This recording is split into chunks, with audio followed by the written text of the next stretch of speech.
Good morning, everyone. Almost good afternoon for me here. Today, like I said last week, I'll be talking about self-care this month, and today I want to talk about boundary setting and specifically conscious boundary setting, and also like in light of that, how do you set conscious boundaries? How do you keep them? How do you communicate them with the people that are important?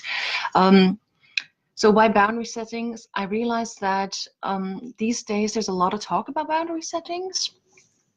There's plenty of articles, plenty of studies, for example, about that you shouldn't force your children to hug or kiss, even uncles and aunties, that you should let your children decide for themselves who they want to physically interact with and not. And of course, when we were young, that wasn't the case. So if these studies are now saying that it affects how children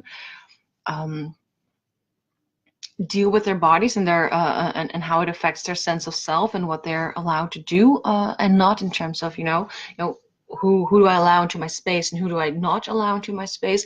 Of course, when we were young, we didn't have that. We weren't supposed to have these boundaries because if our parents needed us to do something or if other adults needed us to do something, we just needed to do them. So there was much less room when we were young to figure out our own boundaries. And of course, if you're in school structures, you don't get to learn when do you want to do this and when do you need that, when you need to do a certain thing, when you. So what I'm trying to point out is that these days there's so much more emphasis on listening to your body and listening to what you need. That is not how we were brought up. That's basically what I'm trying to say here. So it's not like we're all talking about boundaries, but we haven't been taught how to set good boundaries that are in line with how we are in the world. So that is something that we are now learning, or that we should be learning. Because boundary setting is a very important aspect of self-care. And I would say that if you don't have a clear sense of boundary, it becomes very difficult to prioritize your own self-care, to keep up with it.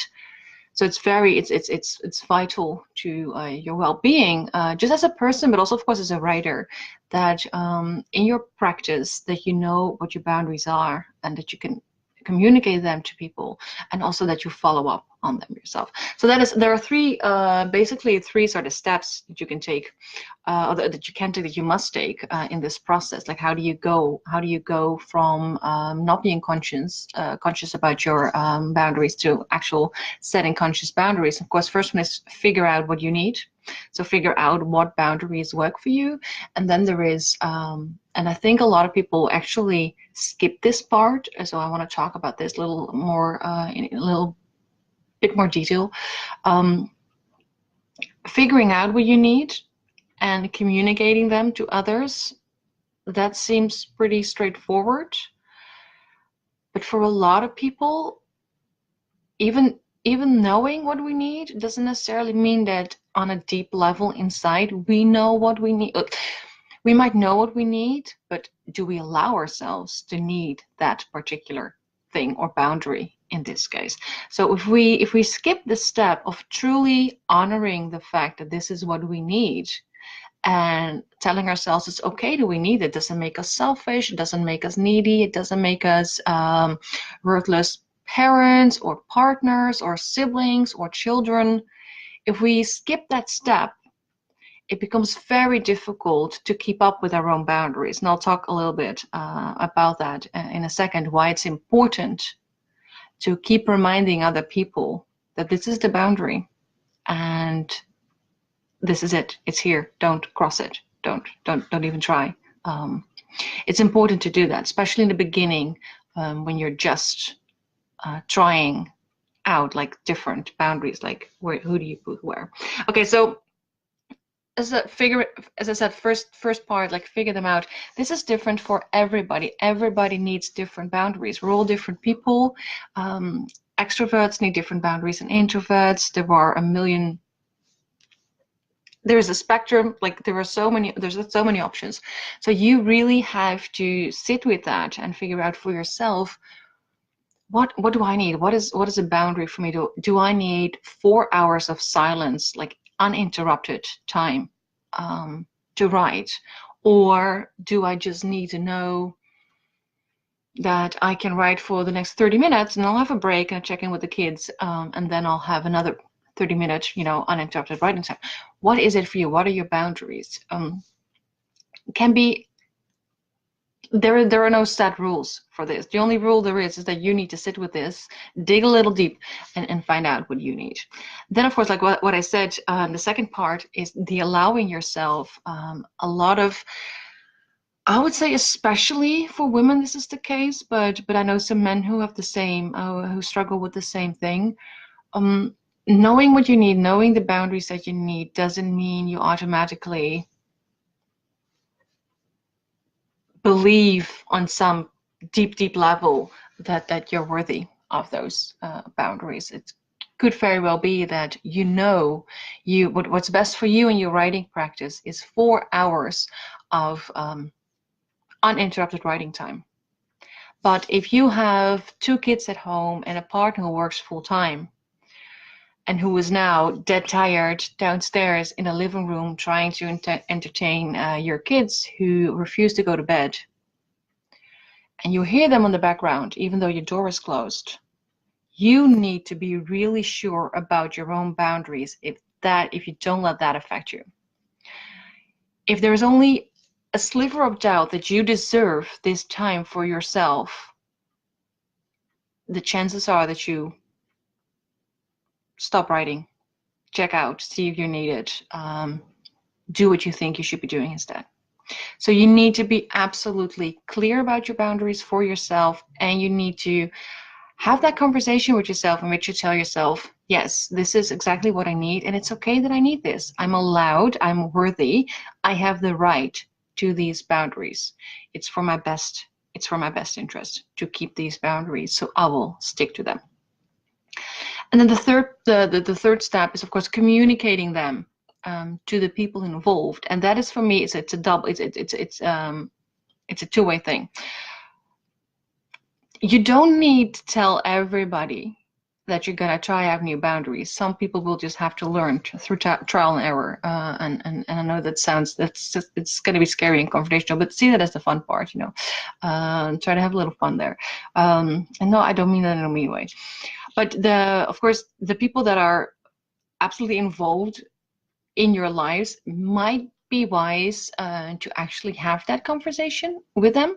For example, of course, if you have a partner, it might be wise to inform them that between those and those hours, the door's closed and you don't want to be interrupted, unless, of course, there's an emergency. Or tell them, if your boundary is, I need, what's that? To give an example. Okay, what if you're one of those people who want to set the alarm earlier? So you can write a little bit before you go to work if you still have your day job.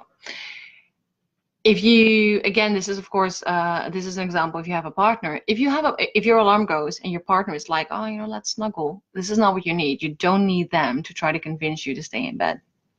You need them to be like, oh, up you go. You want to write, go. That's the way they can support you. So it could be very useful to communicate those kind of things. Or, for example, if you have a friend who calls you 3 times a day, might be wise to inform them that between 2 and 4 you're writing and you won't be answering your phone, just in case they freak out or whatever. Just might be good to tell them that. So the people that are part of your daily rhythm, try to inform them of this.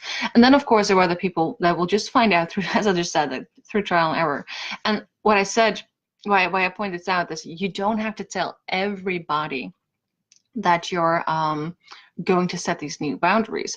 But what you do need to do every time something comes up, so every time there's like a tension point, or there's a little bit of confrontation because you are sticking to your boundaries and somebody you usually interact with isn't used to these yet, that they might cross your boundaries, to try to cross them, or maybe you even allow them to cross the boundary a little bit. And this is when you tell them, oh, I'm sorry, but I'm not doing this anymore. Or you don't even have to be explicit about what you're not doing anymore, you could also just say, I am doing this now. So that means that I don't pick up my phone, or if you need me for matters that aren't urgent, I'm not there to help you out. You need to find someone else for that, for example. So yeah, so look for the people in your environment, like who need to know beforehand, and who's fine to just, you know, figure that out as you go, as you try out these new boundaries. Okay, very important thing here is that in this boundary setting doesn't mean you have to become an absolute bitch and absolutely strict and rigid about your own time. That's not what I'm trying. With some people, you might have to be. People who consistently try to cross your boundaries, even though you've reaffirmed them time and again, yeah, you might have to slam a door in their face, metaphorically or literally at some point, if they don't want to adjust to the new pattern or listen to what you're trying to convey to them. You might have to. But in general, if you know what you need and you've set your boundaries, it doesn't mean that these boundaries always go. What is best for everyone and for you as well is that you know your boundaries, but you also understand when they have to be strict and rigid and when you have to allow a little flexibility. You know, sometimes your boundaries have to be a bit permeable. For example, in case of emergency, if your writing time is, like I just said, between 2 and 4 p.m. on a Wednesday afternoon, and you're sitting in your office, and outside you hear a scream, and it doesn't stop, and you don't hear anyone else show up, you don't need to stay in your office and just go, I'll just put on my noise canceling headphones. I know someone is having something going on out there. I'm in my writing time. I'm just gonna lock myself away and not interfere. You don't have to do that. If you see, so if you want to check that out, please do. Please do. Feel free to do that. Also, if you like witness an accident on your way to the coffee place that you always write at, and you're the only one around, don't feel like you have to be like, yeah. So sorry, I know you're near dead now, but I have to be there at 10, otherwise I won't make my daily word count today, so sorry about that. If, of course, there are 10 other people around this person who just had an accident and you're not actually the one who witnessed it happening, so you're absolutely not needed, don't feel the need to care. You can care, like you can care about the person and you can wish for them to be fine, but don't feel that you need to be the 11th person to show how they care. There's absolutely no need. If the person is taken care of, if the ambulance is on its way, if there's nothing you can do, and you haven't witnessed it, so you're not needed when the police comes, feel free to, you know, remove yourself from the situation and continue what you're doing. You're not a bad person for doing that. You know, it's also called giving other people space. So it's not a bad thing. You're not a bad person if you don't involve yourself with everything.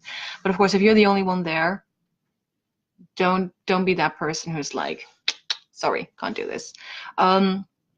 So it takes context.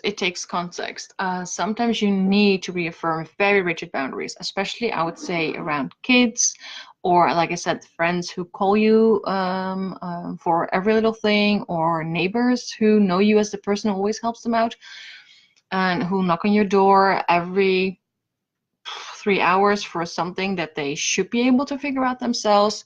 Yeah, you can be very strict to them. You can be very rigid to them.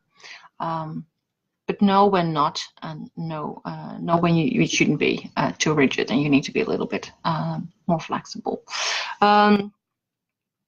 So that is, and this takes time. I mean, I think that's a very important to take into consideration, is that for especially with the people that we've been interacting with for a long time, so our parents, our siblings, partners, friends, these patterns are set. Doesn't mean we can change them. That's the whole point here. We can change them, but the moment you start changing something about a pattern, there will be a reaction. There will, even though and a lot of people don't really get the fact that if you change something for your benefit, it will always really always also benefit the other person. And I know that's going to sound really contradictory, because if you're a mother and you have 2 kids and you're telling them, no, this is my writing time, so you need to entertain yourself now,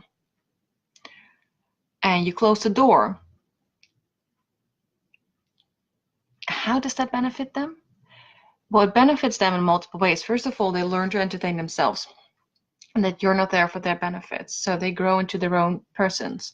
Also, what they see is a great role model of a woman or a man who wants to pursue something and knows what they need to do to create solid boundaries and actually pursue their dreams. That's a great role model.